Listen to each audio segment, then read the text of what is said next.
சமீபத்தில் ஒரு இடத்துல வந்து ப்ரெஸ்ஸில் நான் திட்டேன், அதை போட்டு பெருசாக பண்ணிட்டீங்களே, அது என்ன நடந்ததுன்னு போட்டிருக்கணும் இல்லையா நீங்கள். அது மாதிரி எங்களை நல்லா வளர்த்து விடுறதுக்கு நீங்கள் எங்களுக்கு ஹெல்ப்பாக இருக்கணும். வேறு ஒன்றும் நான் சொல்கிறதுக்கு இல்லை. நாங்கள் அவங்க நல்லவங்கப்பா. ஏதோ இது நடந்த ஏதோ ஆத்திரத்தில் பட்ட சிவகுமார் சார் மைக்கை தள்ளி விட்டார், ஃபோனை தள்ளி விட்டார். அதுக்கு யாராவது எதாவது பண்ணிங்களா? ஒருத்தரும் ஒன்றும் பண்ணல. நாம் வந்து சத்தம் போட்டு போட்டு பின்னால் நின்றுட்டு ஒரு கேமராவை இப்படி பார்த்து, நம்ம இங்கே கேமரா பார்த்து பேசிட்டு இருக்கோம், அவரை என்ன பார்க்குறதில்ல, பக்கத்தில் நின்றுட்டு அப்படிங்கிற நம்ம பார்க்குறோம். நிறைய பேர் பார்க்குறோம். பார்க்கும்போது நீங்களே பார்ப்பீங்க, அவங்க பேசுகிறவங்கள பார்க்க மாட்டாங்க. அங்கே கேமரா பார்த்து அப்படி, ஏன்னா அவங்க வீட்டுக்கு நியூஸ் சொல்கிறாங்களாம், பார்த்தியா நிற்கிறேன் பார்த்தியா அப்படிங்கிற மாதிரி. அதனால் நீங்கள் ஃப்ரேமில் பார்த்து நீங்கள் சொல்லணும், இவ்வளோ ப்ரெஷர் இருக்கிறீங்க உங்களுக்கு சொல்கிறேன். இந்த பேட்டிக்கு டிஸ்டர்ப் ஆகிற மாதிரி இப்போ அட்மாஸ்பியரில் ஆட்கள் ஆக்ட் பண்ணிட்டு இருந்தாங்கன்னா, சார் தயவுசெய்து அவரை அனுப்புங்க சார், நீங்கள் இந்த பக்கம் வந்துருக்கு சார், தனியாக எடுத்துக்கலாம். நீங்கள் எதுக்கு பின்னால் கூட்டம் உங்களுக்கு? அவருடைய பேட்டி பேச்சு தான் உங்களுக்கு முக்கியம். அதனால் அப்படி மாறினீங்கன்னா இன்னும் நல்லாயிருக்கும். ப்ரெஸ்ஸுக்கு நான் சொல்லிக் கொடுறது அதுதான். அதனால தான் அது ஒரு 200 பேர் 300 பேர் செல்ஃபி எடுத்துகிட்டே இருக்காங்க சார். அதில் அழுத்து போய் வெளியே வந்தோன்னே கேமரா திட்டு சார் பற்றி என்ன நினைக்கிறீங்கன்னா, அவன் பக்கத்தில் கூட்டத்தை விலக்கிட்டு வந்து நின்று அப்படின்றாங்க. இது கஷ்டமாக இருக்குது. இப்படி திரும்பி பார்த்தா வாயா வந்து பேசி யார் சொன்ன காரணம் தான் அதுதான் நடந்தது. அதை பெருசாக போட்டு என்னை வந்து ஒரு மோசமான ஆளாக ஆக்கிட்டீங்களே சார் நீங்கள்.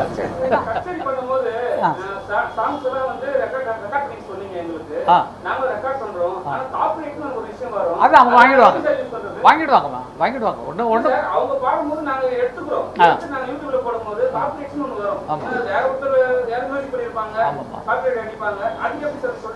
காப்பிரைட் சில இதெல்லாம் சொல்லக்கூடாது, தனியாக தான் சொல்லணும். ஏன்னா இல்லை அதில் என்ன இருக்குன்னு சொன்னால், காப்பிரைட்ஸில் ஒரிஜினலில் வந்து அப்படியே எடுத்து போடக்கூடாது.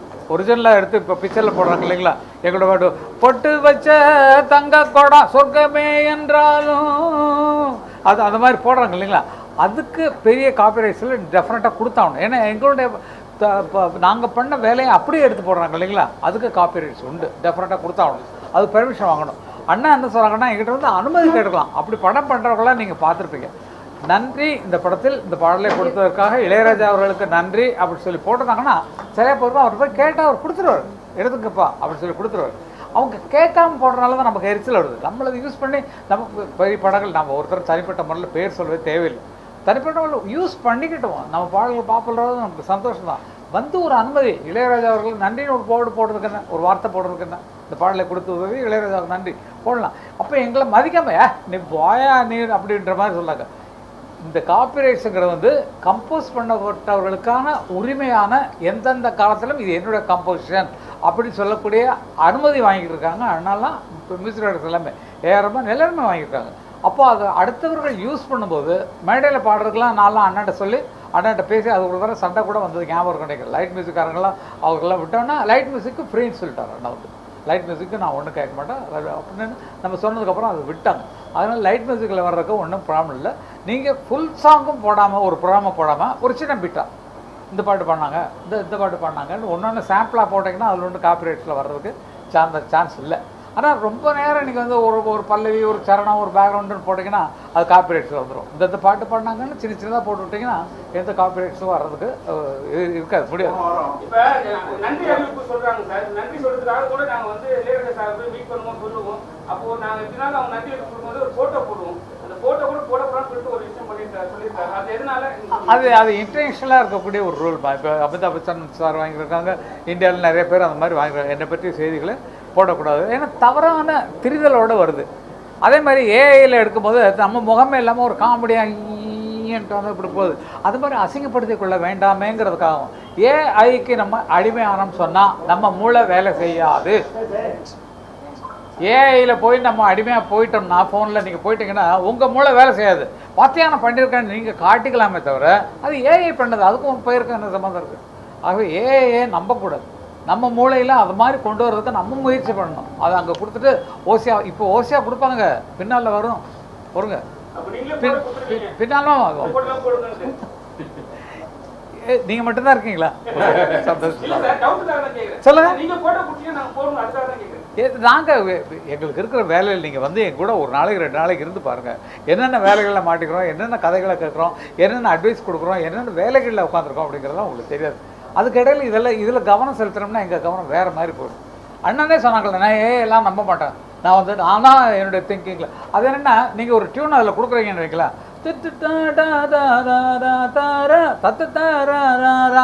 இதை கம்போஸ் பண்ணேன்னா அது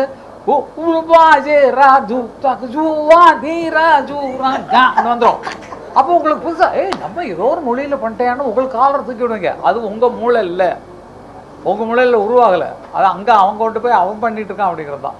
நம்ம மூளையை கடைசி வரைக்கும் நம்ம மூளையில் வரக்கூடிய விஷயங்கள் தான், எழுத்துக்கள் தான், பாட்டு தான், குரல் தான் நிற்குமே தவிர மற்றவர்கள் நிற்காது. அது வேறு மாதிரி போயிடும். அதனால் நம்பாதீங்கிறதுக்காக அந்த மீட்டிங் இல்லை, நீங்கள் கேட்ட கேள்விக்கான பதில். அது மாதிரி ஏஐயில் வர வேண்டாம் அப்படின்னு சொல்லி நினைக்கிறாங்க. அது எல்லாருக்குமே நீங்களே பார்க்கல, சில இடத்துல காமெடியாக இருக்குது. இப்போ உருவம் கரெக்டாக இருக்குது, மற்றபடி சிரிக்கும் போது வேறு யாரோ மாதிரி பேய் மாதிரி தெரியுது, அந்த மாதிரி இருக்குது. அது சரியாகணும். அது மாதிரி அதை கேவலப்படுத்துறதுக்காக பல பேர் யூஸ் பண்ணுறாங்கிறது பரவிட்டு வருதுன்னு உங்களுக்கு நல்லாவே தெரியும். அதை கட்டுப்படுத்துறதுக்காக தான் மேலேருந்து இப்போ ஷாருக் கான்லேருந்து இப்போ அமிதாப்ஜிலேருந்து பெரிய பெரிய ஆட்கள்லாம் ப்ரெஸ்ஸில் என்னை வந்து இதை பற்றி எழுத வேண்டாம், எங்களோட அனுமதி இல்லாமல் இது பண்ண வேண்டாம், இந்த மாதிரி ப்ரெஸ் மீட்டில் பண்ணால் போகும். மற்றபடி வேறு எதுவும் வேண்டாம்னு சொல்கிறதுக்காக தான் அது வந்திருக்கே தவிர இன்டர்நேஷ்னல் ரூலை ஃபாலோ பண்ணி தான் அண்ணன் வந்து இந்தியாவில் ஃபஸ்ட் டைம் வாங்கிக்கிறாங்கிறது உங்களுக்கு செய்தி. வேற யாராவது ஒருத்தர் சொல்லுங்க, யாராவது ஒருத்தர் மாஸ் படத்துல 3 பாட்டு இளையராஜா சார் பாட்டு, டியூட் படம் வந்திருக்கு, கட்ட மச்சான்ல ராஜா சார் பாட்டு, குட் பை டாக்லில ராஜா சார் பாட்டு. இந்த ஒரு வருஷத்துலயே எவ்வளவு இசையமைப்பாளர் இருந்தாலும் திருப்பி ராஜா சார் பாட்டு தான் யூஸ் பண்ணாங்க. அதுக்கு என்ன காரணம் உங்களுக்கே தெரியும். இதுக்கு நான் பதில் சொல்கிறத விட உங்களுக்கே தெரியும் என்ன காரணம் சொல்லுங்க. அப்போ மியூசிக் டைரக்டர் போடுறது நல்லா இல்லையா? அவங்களாம் இந்த மாதிரி பாட்டு போட முடியாதா? அது நான் சொல்லக்கூடாது. தம்பிங்க எல்லாம் நம்ம பிள்ளைங்க, நம்ம சகோதரர்கள், நம்ம குடும்பம், அதனால் அவங்கள குறை சொல்கிறதில்ல. ப்ரொடியூசரோ டைரக்டரோ இந்த இடத்துல அந்த மாதிரி ஒரு பாட்டு இருந்தால் அது சொன்னாங்கன்னா அவங்க போடுவாங்க. மியூசிக் டைரக்டர் அது போடுவாங்க, அதே மாதிரி போட்டு தருவாங்க. இது ஜோடி மஞ்ச கூறுவினா இவங்க ஒன்று போட்டு ஒன்று போடலாம், போட்டு அதே மாதிரி போட. ஆனால் அந்த பீட்டு வந்து உங்களுக்கு பழக்கப்பட்டதுனால, அந்த பாட்டு பழக்கப்பட்டதுனால அது படத்தில் பார்க்கும்போது உங்களுக்கு இன்னொரு குஷியை ஏற்படுத்துது. ஆல்ரெடி பார்த்தா இப்படி மாற்றி பார்க்குறோமே அப்படிங்கிற இன்ட்ரெஸ்ட்டில் தான் அது வருதே தவிர மற்றபடி ஒன்றும் குறை சொல்ல முடியாது. இசையமைப்பாளர்கள் இதற்கு மேலும் இசைப்பதற்கு தயாராக இருக்கிறாங்க. அதற்கு தயாரிப்பாளர்களும் இயக்குநர்களும் இடம் கொடுக்குறது இல்லைங்கிறதான் உண்டு. அவங்கள்ட்ட சரி, ஐயோ அந்த இடத்துல அந்த மாதிரி ஒரு பாட்டை போடியானா போட்டுருவாங்க. அதை வர வைக்கணுமே தவிர பல சுவையை எடுத்து போடுறதுங்கிறது கொஞ்சம் சில நேரத்தில் தேவைப்படும். அதை அனுமதியோடு பெற்றுக்கொண்டால் நான் இல்லை. தமிழ் சினிமா ஒரு காலகட்டத்தில் நல்ல மலடி பாடல்கள், காதல் பாடல்கள்லாம் வந்துட்டு அதை பாலிவுட் வாங்கிட்டு இருக்கோம். ஆனால் இப்போ அந்த மாதிரி வந்து பாடல் எதுவும் வரல அப்படின்னு சொல்லியிருக்காரு. உங்களோட கருத்துல தமிழ் சினிமாவில் காதல் பாடல்கள் போட அதான் இளையராஜா இல்லை, கங்கை மரன் இல்லை, வேற என்ன சொல்றதா இல்லை. இளையராஜாவும் இல்லை, கங்கை மரனும் இல்லை. கங்கை மரன் அப்போ யாராவது இப்போ ஃப்ரீயாக பாடம் பாட வந்தாங்கன்னா அவங்களுக்கு ஃப்ரீயாக பாட்டு எழுதி கொடுத்துருவோம், காசெல்லாம் வாங்குறதில்ல, வச்சுக்கோன்னு சொல்லிட்டு. அது மாதிரி தான் இருக்கமே தவிர மற்றபடி அண்ணன்லாம் அந்த நிலைமைக்கு இறக்கக்கூடாது. அவருக்கு சிம்பனி எழுதிட்டு சும்மா டைம் வேஸ்ட் பண்ணுறதே கிடையாது. உட்காந்து புக்கில் சிம்பனி எழுதிட்டு இருப்பார், இல்லை புதுசாக பகவத்கீதை முடிச்சிருக்காரு. அந்த மாதிரி பல வேலைகளில் பெரிய வேலைகளில் உட்காந்துருக்காரு. எனக்கு சினிமா வேணும், அவங்க நடிக்கிறது போனப்போ அந்த ஆசையே கிடையாது. சதா சர்வ காலமும் மியூசிக்கிலேயே இருக்கக்கூடிய ஒரு ஆள் எனக்கு அண்ணனா கிடச்சிருக்காருன்னா எல்லா வீட்டிலையும் சொல்கிறது தான். என்னை விட பாக்கியசாலி வேறு யாரும் கிடையாது. ஏன்னா ஒரே தம்பி நான் தான் இருக்கேன். அதனால் அவ்வளோ பெருமைகளை எனக்கு தான் வந்து சார், ஐயோ எங்கள் அண்ணா அப்படின்ற மாதிரி. அவருடைய தவறுகளை கண்டு ஒரு ஆள் வசந்ததுக்கப்புறம் அவன்கிட்ட என்ன தவறு இருக்குன்றத நோட் பண்ணுறதுக்கு பல பேர் அப்படி சுற்றிட்டே இருப்பாங்க. என்ன ஏதாவது ஒன்று பிடிச்ச ஆள் மடக்கணுட்டான், ஏன் அவன் தூக்கி கொடுக்கலாம். நல்லா சமீபத்தில் ஒரு இடத்துல வந்து ப்ரெஸ்ஸில் நான் திட்டேன், அதை போட்டு பெருசாக பண்ணிட்டீங்களே, அது என்ன நடந்ததுன்னு போட்டிருக்கணும் இல்லையா நீங்கள். அது மாதிரி எங்களை நல்லா வளர்த்து விடுறதுக்கு நீங்கள் எங்களுக்கு ஹெல்ப்பாக இருக்கணும். வேறு ஒன்றும் நான் சொல்கிறதுக்கு இல்லை. நாங்கள் அவங்க நல்லவங்கப்பா. ஏதோ இது நடந்த ஏதோ ஆத்திரத்தில் பட்ட சிவகுமார் சார் மைக்கை தள்ளி விட்டார், ஃபோனை தள்ளி விட்டார். அதுக்கு யாராவது எதாவது பண்ணிங்களா? ஒருத்தரும் ஒன்றும் பண்ணல. நான் வந்து சத்தம் போட்டு போகிறீங்க பின்னால் நின்ட்டு ஒரு கேமராவை இப்படி பார்த்து, நம்ம இங்கே கேமரா பார்த்து பேசிட்டு இருக்கோம், அவரை என்ன பார்க்குறது இல்லை, பக்கத்தில் நின்ட்டு அப்படிங்கிற நம்ம பார்க்குறோம். நிறைய பேர் பார்க்கும்போது நீங்களே பார்ப்பீங்க, அவங்க பேசுகிறவங்கள பார்க்க மாட்டாங்க. அங்கே கேமரா பார்த்து அப்படி, ஏன்னா அவங்க வீட்டுக்கு நியூஸ் சொல்கிறாங்களாம், பார்த்தியா நிற்கிறேன் பார்த்தியா அப்படிங்கிற மாதிரி. அதனால் நீங்கள் ஃப்ரேமில் பார்த்து நீங்கள் சொல்லணும். இவ்வளோ ப்ரெஷர் இருக்கிறீங்க, உங்களுக்கு சொல்கிறேன். இந்த பேட்டிக்கு டிஸ்டர்ப் ஆகிற மாதிரி இப்போ அட்மாஸ்பியரில் ஆட்கள் ஆக்ட் பண்ணிட்டு இருந்தாங்கன்னா, சார் தயவுசெய்து அவரை அனுப்புங்க சார், நீங்கள் இந்த பக்கம் வந்துருக்கு சார், தனியாக எடுத்துக்கலாம். நீங்கள் எதுக்கு பின்னால் கூட்டம் உங்களுக்கு? அவருடைய பேட்டி பேச்சு தான் உங்களுக்கு முக்கியம். அதனால் அப்படி மாறினீங்கன்னா இன்னும் நல்லாயிருக்கும். ப்ரெஸ்ஸுக்கு நான் சொல்லிக் கொடுறது அதுதான். அதனால தான் அது ஒரு 200 பேர் 300 பேர் செல்ஃபி எடுத்துகிட்டே இருக்காங்க சார். அதில் அழுத்து போய் வெளியே வந்தோன்னே கேமரா திட்டு சார் கற்றுட்டு என்ன நினைக்கிறீங்கன்னா அவன் பக்கத்தில் கூட்டத்தை விலக்கிட்டு வந்து நின்று அப்படின்றாங்க. இது கஷ்டமாக இருக்குது. இப்படி திரும்பி பார்த்தா வாயா வந்து பேசி சொன்ன காரணம் தான் அதுதான் நடந்தது. அதை பெருசாக போட்டு என்னை வந்து ஒரு மோசமான ஆளாக ஆக்கிட்டேங்கல அன்னைக்கெல்லாம். ராஜா சார் ஃபேமிலியில் அவங்க பையன் இப்போ வந்து பேரனை இசையமைப்பாளர். ஆமாம். உங்கள் ஃபேமிலியில் ஏன் பிரேம்ஜி பண்ணிட்டு இருக்கான் படம். சாரோட பொண்ணு வந்து பாட்டு எழுதுன்னு சார் சொன்னாங்க. அவங்க படிக்க விட்டாச்சு. இப்போ எழுதுறா இங்கிலீஷில் எழுதுறாங்க. அதை தொழிலுக்கு கொண்டு வரணுங்கிற ஆசை கிடையாது. எங்கள் பிளட்ல இருக்கிறது எங்கள் பின்னால் வரக்கூடிய சந்ததிக்கு வந்துட்டே இருக்கு. நீங்கள் உங்கள் சந்ததிகளை அப்படி வளர்க்கணும். உங்கள் ஆட்கள்லாம் ப்ரெஸ்ஸில் வரவிடாமல் இதில் பல கஷ்டப்பட்டுருக்கீங்க. உங்கள் பையனும் மற்றவங்களும் ப்ரெஸ்ஸில் வர வேண்டாம்டா, நாங்கள் ரொம்ப பாடுபட்டோம். நான் இப்போ வெங்கட் பிரபுவே சினிமாவுக்கு வர வேண்டாம்னு துரத்தினேன். லண்டனில் படிக்க வைக்கிறதுக்கு. அமெரிக்காவில் படித்தான், லண்டனில் படித்தான். ரெண்டு பேரையும் இந்த பக்கம் சினிமாவுக்கு வரக்கூடாதுன்னு சொல்லி அங்கே அனுப்புனா கரெக்டாக வந்து நிற்கிறான். ஒரு சான்ஸ் வந்து ஒரு டைரக்டர் ஆகிடலாம் தான். அதில் சாதிக்கிறாங்கன்றதே நமக்கு சந்தோஷம். நம்ம மியூசிக் பண்ணக்கூடாது சார். சார் காலங்களுக்கு தகுந்த மாதிரி அவங்க போயிட்டு இருக்காங்க. மறுபடியும் நீங்கள் வந்து பண்ணல. கொஞ்சம் பிரபுட்ட கொஞ்சம் சொல்லுங்க சார். வெங்கட் பிரபுட்ட கொஞ்சம் சொல்லுங்க சார். உங்கள் அப்பா நல்லா தானே இருக்காரு. அவரை போட்டு படம் அடியா, அவரை போட்டு இப்போ ஆக்ட் பண்ணுற ஒரு படம் லெனின் பாண்டியன் ஒரு படம் சத்யஜித் பிலிம்ஸ் வருது. அதை பார்த்துட்டு நீங்கள்லாம் கண்டிட்டு விட தயாராக இருக்கு. ஏன்னா வந்து அவ்வளவு ஹார்ட் டச்சிங்கான படம் வந்திருக்கு. என்னுடைய சுய விளம்பரமும் கொஞ்சம் சொல்லிக்கணும் இல்லையா, அதுக்காக தான் நல்லா வந்திருக்கு. அதை பாருங்க. ரோஜா மேடம் வந்து உங்களுக்கு ஜோடியா நடிக்காங்க. அவங்க அந்த காலத்துல கவுச்சிக்கினே அவ்வளவு பெரிய சவுத் இந்தியாவில் எல்லா ஹீரோ கூடயும் நடிச்சாங்க. அவங்க உங்களுக்கு ஜோடியா நடிக்காங்க. அவங்க படத்தில் அறிமுகமாகும்போதே நிலா காயும் நேரம் சரணம் போது பொண்ணு நல்லா இருக்கு அப்படின்னு சொல்லி நம்ம ரசிக்காம இருக்க மாட்டோம். ஏன்னா அது அந்த சுச்சுவேஷன் பிரசாந்தும் அவங்களும் ஆக்ட் பண்ணிருப்பாங்க, நம்ம பார்த்துட்டுப்போம். நல்லா இருக்கு அந்த பொண்ணு அப்படிங்கிறதா இருக்கும். தவிர இது வரைக்கும் சினிமாவில் கெட்ட பேர் வாங்காத எங்களை பற்றி தெரியும். ரசிகர் எந்த விட கான்ட்ரவர்சிலையும் ஈடுபடாமல் உட்காந்துருக்கக்கூடிய ஆட்கள் பார்த்தா நல்லா ரசித்தோம். நிறைய படங்களுக்கு மியூசிக் பண்ணோம், நிறைய படங்கள் கலந்து பண்ணிட்டு இருந்தோம்.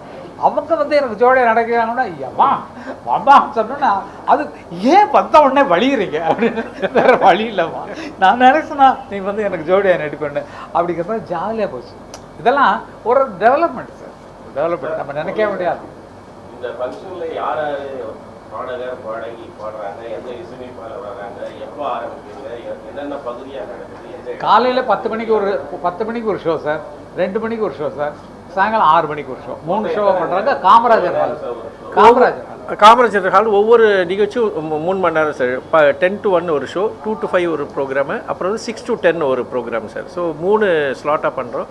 இதில் சுஷீலாமாவை இன்வைட் பண்ணியிருக்கோம். சிற்பி சார் வராரு, இவர் தானு சார், கலைப்புலி தானு சார் வராரு, டைரக்டர் வசந்த் சார் வராரு, சித்ரா லக்ஷ்மண் சார் வராரு. அதே மாதிரி super singers, sun singers, playback singer Roshini வராங்க, செந்தில் தாஸ் வராரு, மாலதி வராங்க. நிறைய, அதாவது என்னோடய இசை பயணத்தில் நிறைய பேர் கூட நான் ட்ராவல் பண்ணியிருக்கேன். ஸோ அந்த மாதிரி இதுக்குள்ள இவங்களெல்லாம் நான் கேட்டவுடனே இவங்க எல்லாருமே மேக்ஸிமம் வந்துட்டு இப்போ இதோ முதல்ல அதாவது இந்த இண்டஸ்ட்ரியில் ஒரு ஹம்பிள் ஹியூமன் பீங்காக பின்னணி பாடகி கங்கா.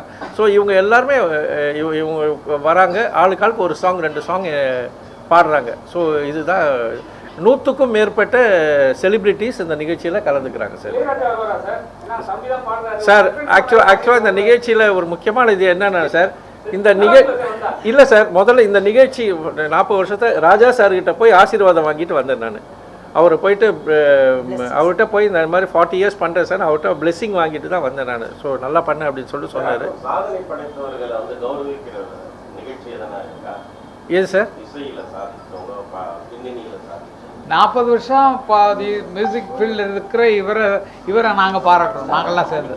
அது வந்து ஒரு பெரிய விஷயமா இருக்குது. ஏன்னா 40 வருஷம் லைட் மியூசிக்கை விடாமல் கிராமங்கள்லேயும் சரி, நகரங்கள்லேயும் சரி, திருமண வீடுகள்லையும் சரி, சபாவிலும் சரி நல்லா பண்ணிகிட்டு இருக்காரு. அவருக்கு ஒரு பாராட்டு உண்டு. அவருக்கு தான் மற்றவங்களை பாராட்ட தனி விழாவாரம் எடுத்துக்கலாம்.